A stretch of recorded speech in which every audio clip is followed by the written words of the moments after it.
All right, let's get on to the main part of our program today, which is our guest speaker. Our guest speaker is Mayor Philip Levine. Mayor Levine is right now, an unannounced candidate for governor for the state of Florida. He was born in Boston, Massachusetts, and moved to South Florida.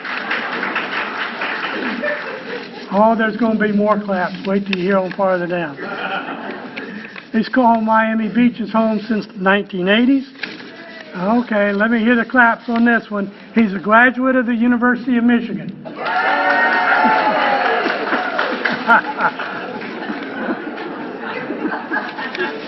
He has a degree in political science he earned there. He's been mayor of Miami Beach since 2013. He is the CEO of Royal Media Partners, which is an exclusive partner of Royal Caribbean Cruises.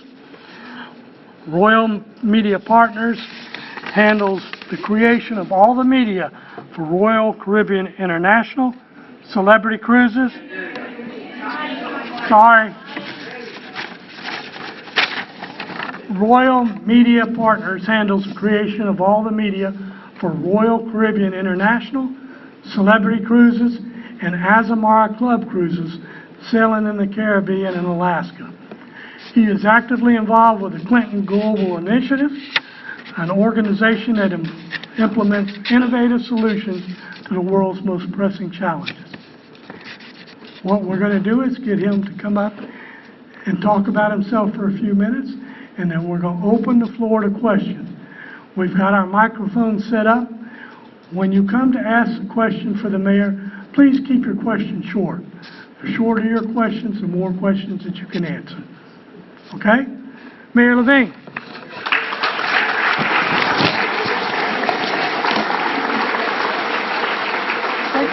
All right, thank you. Well, first of all, I wish I was as tall as Jeff. I would keep that mic up there. I have another mic. I don't know if this one's working or not. If we're going to turn it on, I'd like to walk around a little bit and be able to be more, but maybe if I turn it on, that would help. Test. There we go. All right, terrific. Thank you all so much. By the way, Jeff, thank you for that great introduction. And thank you for everything that you do, Mr. Jans, being the chair of this great executive committee. And I got to tell you, this is my first time in the Villages. And I'm so excited and so happy to be here. And I got to tell you, the reason is because I hear it from everybody. I mean, the Villages got quite a reputation. And let me tell you, for many reasons. Okay? My dad and my stepmom have been coming here for the last 2 or 3 years. Unfortunately, they couldn't come this season. But I hear such remarkable things. I mean, the calls and constantly, you know, I love it. I love being here. My dad, I mean, his golf cart, everything about it. He kind of, I think, reinvented himself coming up here to the Villages. He loves it that much. And I always said, Dad, I mean, so now you live in the Villages, what do you all call each other? You like the Village people? And he said, no, son, that's not what we call. But thank you all so much. I'm really honored to be here with all of you. And I wanted to kind of tell you a little about who I am, what I've done in Miami Beach, what we've done as a community, and my thoughts for a vision for Florida. So I wanted to kind of lay it out for you all. And as Mr. Young said, I was born in Boston. Thank you, from Bostonians, New Englanders. I moved down to South Florida when I was 10 years old.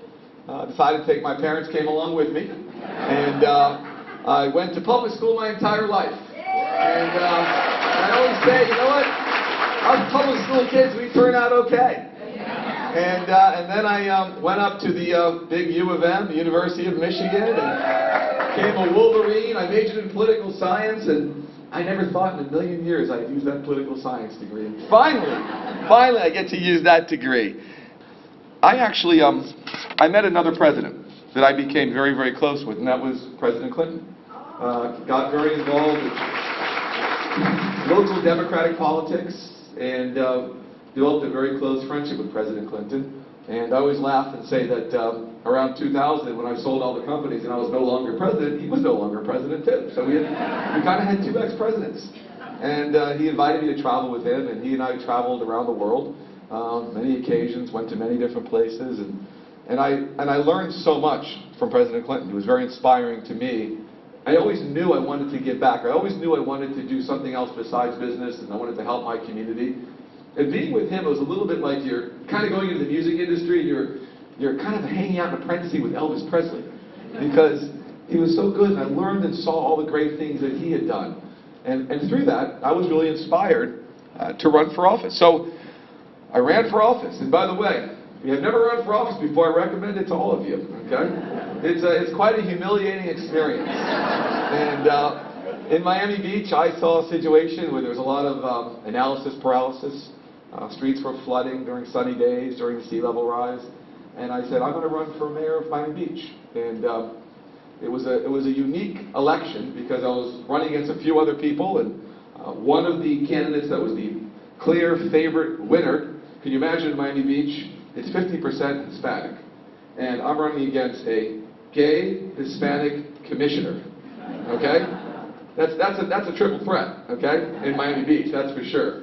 And the entire media, of course, you learn early on, don't listen to the newspapers, don't listen to the media, deal direct with the people. And they all said there's no way that this guy can win, he's an entrepreneur. What they didn't realize is que habla español fluentemente, porque estudia en España. So that was a big shock to the community when they saw that the white Jewish kid in Miami Beach actually speaks Spanish fluently. And what I did is I did something, thank you.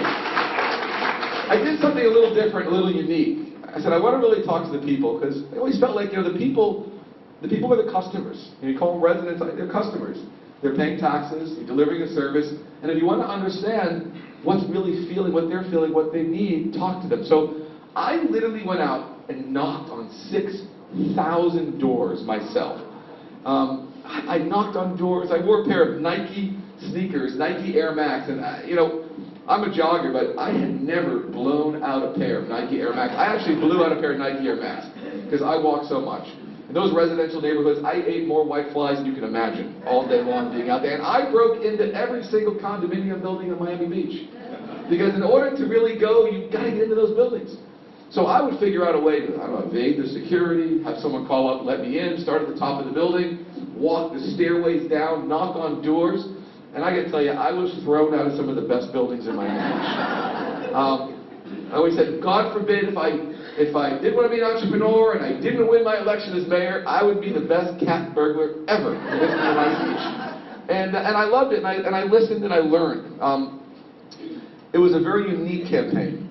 Our big issue, one of our biggest challenges, is sea level rise. The water's rising up on the streets, literally filling up with water. No one had any ideas. The city was hiring consultants that were hiring consultants that were hiring consultants.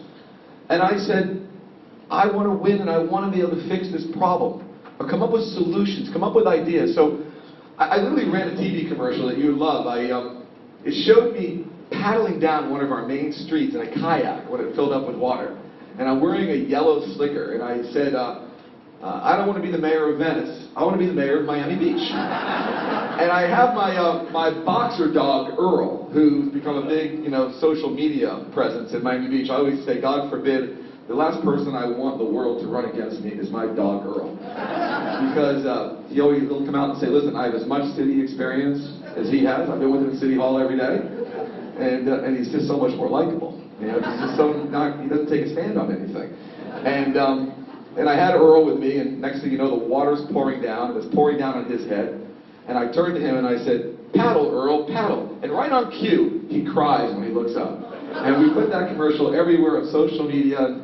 And the paper said it's going to be a close election. Our polling showed it wasn't. And in a 4-person race, I won in a landslide with no runoff. And it was a big deal. Thank you. Earl takes all the credit, I can tell you that. And so I literally, some people get swept into office. I kind of got floated into office in Miami Beach. And we had a lot of issues to deal with. One of the most important issues that I mentioned was sea level rise. So what we did is we assembled, I used some World War II analogies. I said it was a little bit like we got attacked at Pearl Harbor. No one had an answer. We had to figure out what to do. The community was feeling a feeling of dismay, no confidence. So we took all of those city engineers that we had, and we put them in our conference room, and I said, you're the generals. We had one we thought was Patton, and one we thought was, MacArthur, and the other one, I said, we must attack back.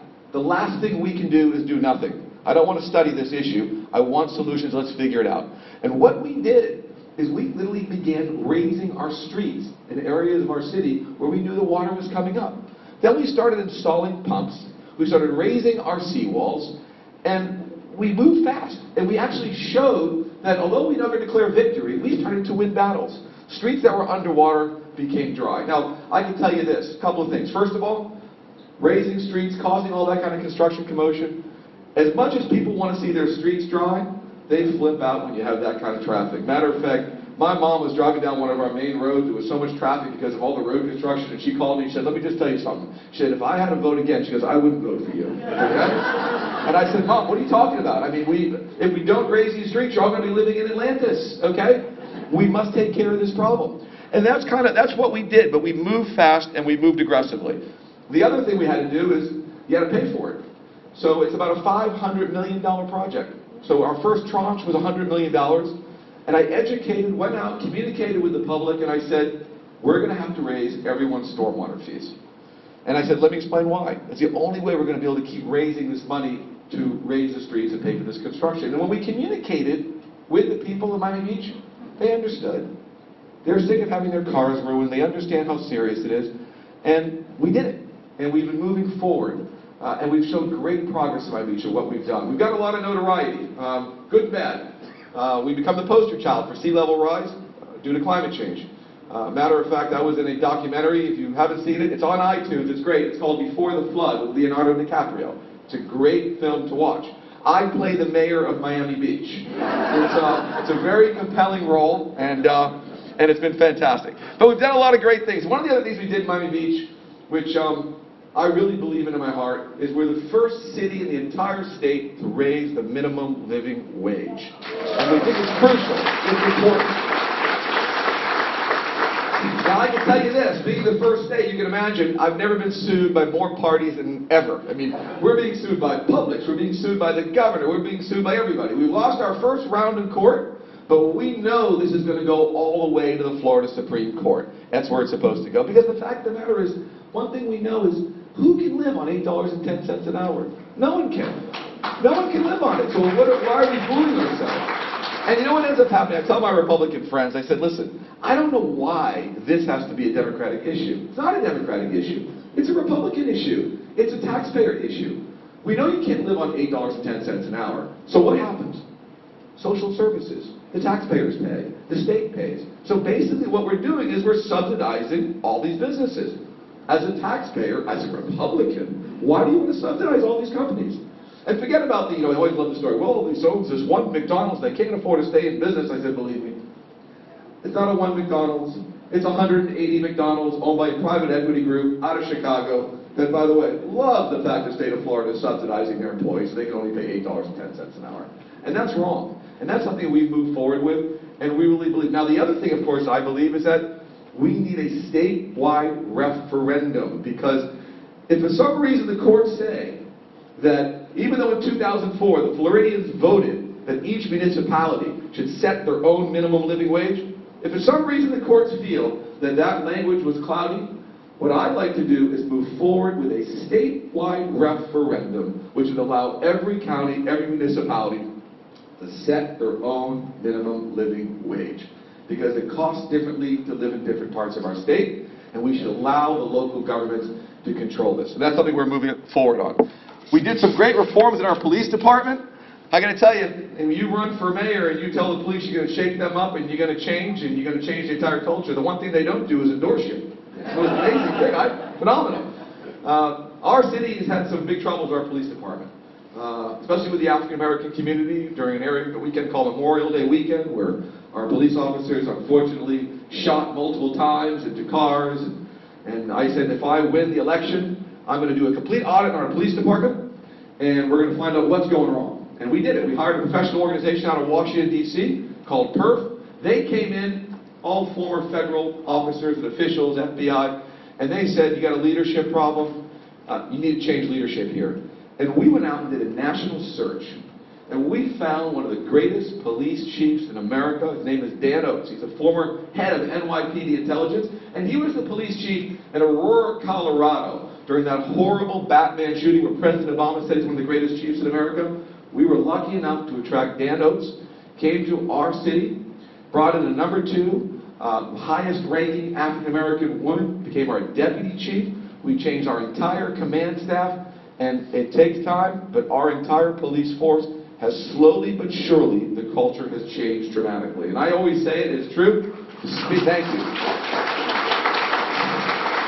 In any organization, any company, and you'll see it in the state of Florida, you see it with our governor, the speed of the leader determines the rate of the pack. And whatever happens at the top, you feel it all the way down. I don't care what company, what organization, what government. So we knew we needed to change. And we also changed our customer service. Quick story, then I want to move on to Florida, but you know, I believe in the culture, how you treat people, how you make people feel. When I became mayor, our city manager, who's fantastic, only came in a few months before me, and he said, Mayor, you need to meet the staff of the city of Miami Beach. We have 2,000 employees. I said, I'd love to. So I went to the holiday party, and there was like 150 people there. And I said, Jimmy, where is everybody? He said, well, I just found out that we charge $20, $25 a person to come to the holiday party. I said, who charges to come to their own holiday party? That's like a culture killer. I said, Jimmy, listen, let's, as fast as possible, shut the city down. Invite all 2,000 people for lunch. I want to talk to everybody. So you can imagine, it's the first time in the city of Miami Beach history. They literally invited the entire staff of the city to lunch in the middle of the day. Now, they have not met the new mayor. All they keep hearing about is he's a successful business entrepreneur. All they're thinking in their minds are, he's Gordon Gekko from like the movie Wall Street, you know? You know, in 6 months, half of you will be working for half as much money, the other half will be fired. Because you're, you know, in their mind, that's what they're thinking.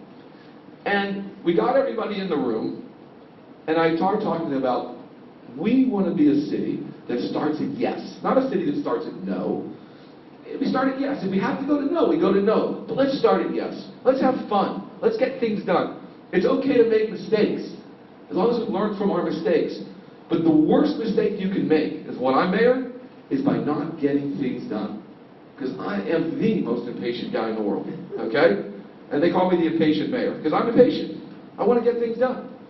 I said, this is interesting. You compare business to government. In business, we have competition. In government, you don't. In business, you have to make a profit. In government, you don't. So basically, in government, all your money is guaranteed. All you have to do is deliver the service. So we can get that right. And that was the point. And I said, you call these folks that live in the city residents. I call them customers. And I said, matter of fact, I got a great customer I want to introduce you to. And I brought out Pat Riley. And Pat Riley lives on Miami Beach. And you can imagine, like, why is Pat Riley, the most winning coach in NBA history, why is he here? He's the president of the Heat. And he talked to them about what it's like to win, what it's like to be successful, how to do your best. Whether you are a lifeguard or whether you're a police officer, it doesn't make a difference. And then 4 months later, we did the same lunch again. Now it was really standing room only. Everyone was there because I knew this was going to be positive and fun. And I had done all the jobs in the city from those 4 or 5 months. I literally sprayed streets, went with police drives, lifeguards, you name it. So I wanted to understand them. And then we brought out 2 more customers, and I said, let me introduce you to Gloria and Emilio and Stefan. And they came out. And then 4 months later, we brought out Pitbull. And 4 months later, we brought out, Ray Allen for the Miami Heat. But the point is that I believe people work for 2 reasons. They work for compensation, which is what they were getting. They were getting good compensation. But they also work for purpose. And they have to feel purpose. And that's what they were missing in the city. That's what I think we changed that culture. And that's what has to happen in the state of Florida. There has to be a sense of purpose. All the fine people that work in the government of the state of Florida, they need to feel like they're part of a team. They're part of a winning team, that they've got a mission, that they're excited, that there's a feeling of there's a goal, which is deliver the right service to the residents of the state of Florida. And that's something I really believe that we need to do. We did something fun around the state of Florida. I came up with an idea. I said, in order for us to win, we need to make sure we energize the African American community as much as possible. So I sponsored and put together a bus tour which was a lot of fun. One of the greatest things that I've enjoyed in the last 4 or 5 years. And I invited African-American mayors from across the country, former and current. And we called it the Clinton Soul Train. And let me tell you something, it was so much fun. And I had every mayor of America coming in, and it was a blast. Matter of fact, kind of a funny story, we were up in Jacksonville, and we're going to be doing this a Sunday, we're doing African-American churches, and we split up into various groups. So I'm with Mayor Nutter from Philadelphia, Mike Nutter, and the former mayor of Jacksonville, Alvin Brown. And the three of us are in a little squad together going over to an African-American church, and I'm turning to them and I said, okay guys, so this is what I think you should say. And they go, oh no, we want you to speak. And I'm like, Mike, Alvin, don't you think you're going to be a little more effective at the church than me? And they go, no, this is entertainment for us. We want to watch you. Right? I said, okay. So we walk into the church, packed, fantastic, and the pastor says, who's going to speak? And I start speaking, and I'm telling the congregation, blah, blah, blah. And I said, listen, you're all probably wondering, why is the white Jewish mayor of Miami Beach leading the African-American mayor's Soul Train bus tour? I understand it. I think I see the white faces. And next thing you know, the pastor says, he goes, Mayor, hold on. He says, today, you are an honorary brother. Okay? And I said, thank you, Pastor. And that was one of the most fun parts of the entire campaign last year around Florida with all the African-American mayors. But listen, I think some of the greatest times are ahead of us. You talked about tax returns. I watched that little presentation. I couldn't agree with you more. And I think what Warren Buffett said was great. Remember when he was talking about the tax returns with Donald Trump? He said, listen, folks, he said, Trump is not scared of the IRS. He's scared of you. He's scared of releasing these tax returns to you. We all know that. We understand what it's going to show. Well, first of all, it's going to show he's not a millionaire, okay? That's number one, okay? Number two, it's going to show that he hasn't really paid any taxes. Number three, it's going to show that he hasn't really contributed a lot of donations to any charities. And of course, number four, it's going to show that he has a lot of offshore corporations. But we have, and it's going to show Russia, too. It's going to show a lot. There's no question about it. And matter of fact, when you talk about the Speaker of the House, one of the things I've said is, listen, we know that President Trump has this relationship with Putin, but what's incredible is the fact that the Speaker of the House, Corcoran, he has like a Soviet vision for the state of Florida. It's a little different. Remember the old Soviet state-controlled central planning, where everything was done out of Moscow? So it didn't make a difference what the local thoughts. Well, that's kind of Corcoran's vision of Florida. It's a Soviet-style central planning, where everything happens out of Tallahassee, and they're really not interested in hearing about what the local folks have to say, or the local governments. I mean, if Richard Corcoran had his way, we really don't need mayors anymore, we don't need any county commissions. It would just be central planning out of Tallahassee, which is unfortunate, because the American process, what makes America great, is the lower and the smaller and the more granular you get on the democratic scale, the more feedback and the better direction you get for the people that live here. And that's kind of against his way of thinking. People say you're the candidate for governor, and my fiance or my mom will say, we just read that you're running for governor. I said, listen, I'm not sure if I'm running for governor, but I'm sure of one thing. I'm sure of what we need to do in the state of Florida. That I'm sure of. And, I know that, I always laugh at the media and always say, well, Mayor, why are you being so coy? All these other folks, they're all decided. I said, well, let me tell you why. I said, because they've all been in government their whole life. They're all politicians. Well, what do you want them to do if they don't run? They have nothing else they can do with their lives. Okay? I mean, please. The funny thing is that I always say the Democratic Party is always supposed to be the party of the working men and women. Well, maybe it would be a good idea if we started having candidates that have actually worked. Just an idea. Or it's the party of job creation. Well, maybe we want to have candidates that have actually created jobs. It's a little bit, I always laugh, because it's a little bit like you're going to a doctor who didn't go to med school. And I think that's an important point. But Florida, to me, we have some great opportunities. It's all about Florida. The way back to the White House, pardon me using another World War II analogy, it's Florida. Florida is Normandy. Okay? This is Normandy. We're not retaking the continent unless we land in Normandy. It's all about Florida. And like I said before, we're going to win Florida by making sure that not just Democrats vote for whoever the candidate is going to be, but Republicans and independents have to vote. You have to be right on the issues, but you have to appeal to both sides.